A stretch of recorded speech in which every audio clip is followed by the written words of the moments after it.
Progress I'm seeing, I'm really, really pleased. And, um, I always tell our guys a mark of a good team is when you can address something and then they can go out and get better at it. And I've seen that already. The new guys are developing, the roles are starting to take a little bit of shape. And that's why these scrimmages are good to get against someone else. I think we're at that point where we're not totally ready to play a game, but it's a scrimmage. So I think we'll benefit from getting some stuff on tape and learning. And getting guys, because there's always that game slippage, especially the first games. So the more times you can get them under whistles, the more times you can get them against somebody else, it helps you. And it's tough to do with only two games, really, um, and then have to play something like South Dakota State right out of the gate. So we got to get up to speed quickly, but I like the progress we're making.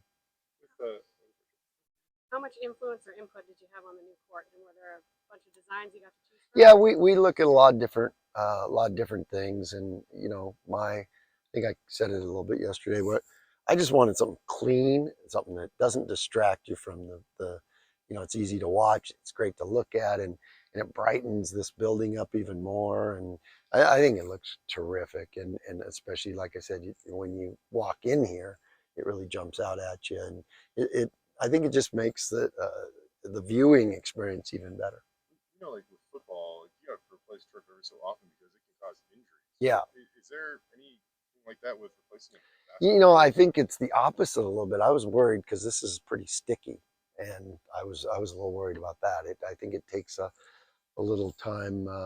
Probably need to have some noon ball in here a little bit to get some of the stickiness off of it, so it doesn't grab your leg too much. So what is it? Just simply the look then? Because you could have Yeah. painted the old one again or something. Well, I think you get because you got to sand it down and do that when you can only sand it. From my wood shop days, you can only sand it so much. So yeah, from my wood shop days. um, last year when the postseason All Mountain West Conference teams came out, you guys didn't have a single player on first team. Mhm. And yesterday the preseason awards come out, and you didn't have a single player on first team. Oftentimes when you do land somebody there, we don't pay attention to that. Yeah. But is that a chip on anybody's shoulder? Because clearly you probably have a couple guys Well, I think deserving. I think first of all, it just depends. There's some places and some programs and throughout the country that do a lot of horn tooting, and I don't. I think we try to just let our play and our development and that kind of thing, and I don't get too into that. I'm not out there banging a drum about that because the one that matters is the postseason one, and the postseason rankings, the postseason where you finish, the postseason all conference, the postseason stuff is what matters. And that, I like how that turned out last year. And so I just don't get out there and maybe beat the drum for the preseason stuff. And others, especially like with social media now, but I'm not into that.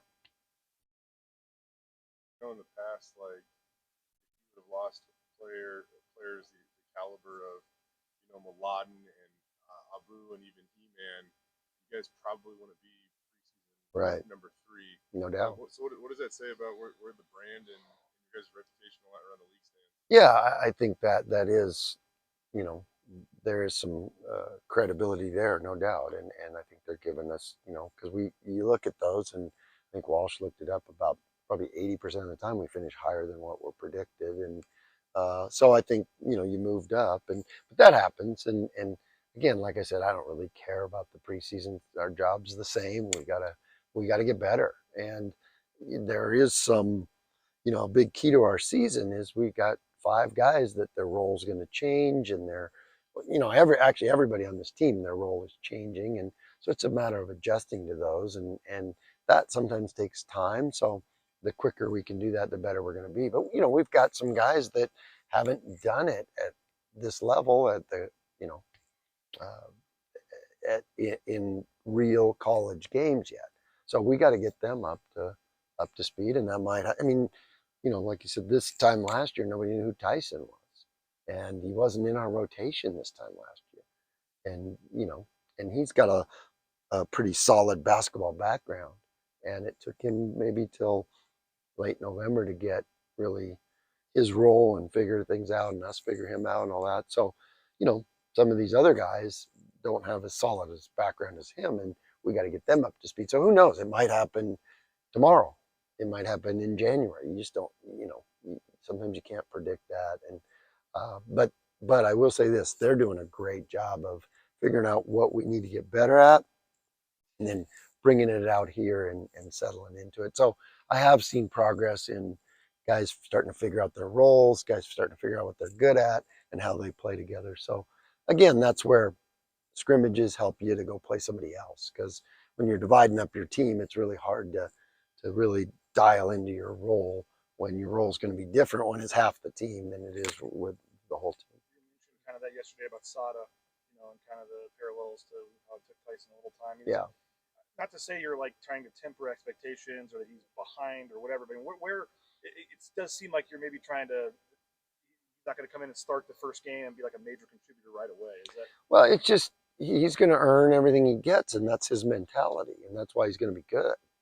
And I just like the progress that I've seen, but it's like it also said, it's like a big league pitcher. If you throw him into the fire too quick and he gets shelled, it can affect his growth. So there's a long-term plan for it, not a short-term plan. And but I just love he's coachable. He wants to be good. He's working on it. He's being a great teammate. He came in with he rated himself as the 14th best player on the team because he wants to earn it all. And that's pretty healthy. So he's got the right mindset, and he's going to grow and get better and better. And, but that's what it's fair to a kid to temper the expectations. It's not fair to a kid to say, oh, you're going to see Michael Jordan like he was with the Chicago Bulls his first day. That there's nobody in the country that does that as a freshman. I mean, maybe one or two, but that's pretty hard. It's a big jump. I guess just from look at all the storylines wherever, and fairly or unfairly from a fan's perspective, they see Kentucky and Kansas and Auburn, all this stuff. I mean, he's going to have big spotlight on him, I guess, right away. And rightly so, because I have a vision of where he's going to end up, and that vision is high expectations. But it does take time, and it does take development, and to clean up a lot of things that you have to play at this level, because it's a huge jump to play at this level.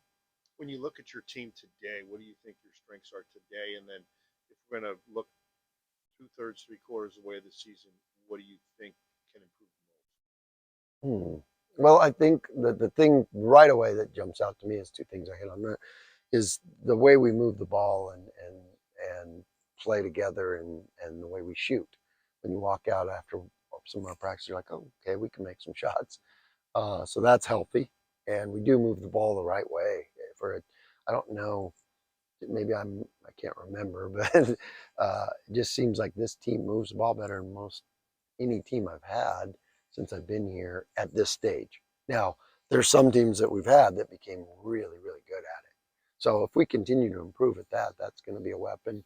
I'd say the biggest thing right now is figuring out, like we talked about, is you got a bunch of guys that are in new roles, and even Shaver, he's trying to settle in how to best be a point guard and make the team better, but how to still get shots up. And so he's figuring all that out. And then, so I think if you go, that's probably the most important thing that we can do is role identification and what you bring to the table that helps us accomplish the mission. But I've seen a little jump in that already, which is great, because that sometimes doesn't come until you go against somebody else.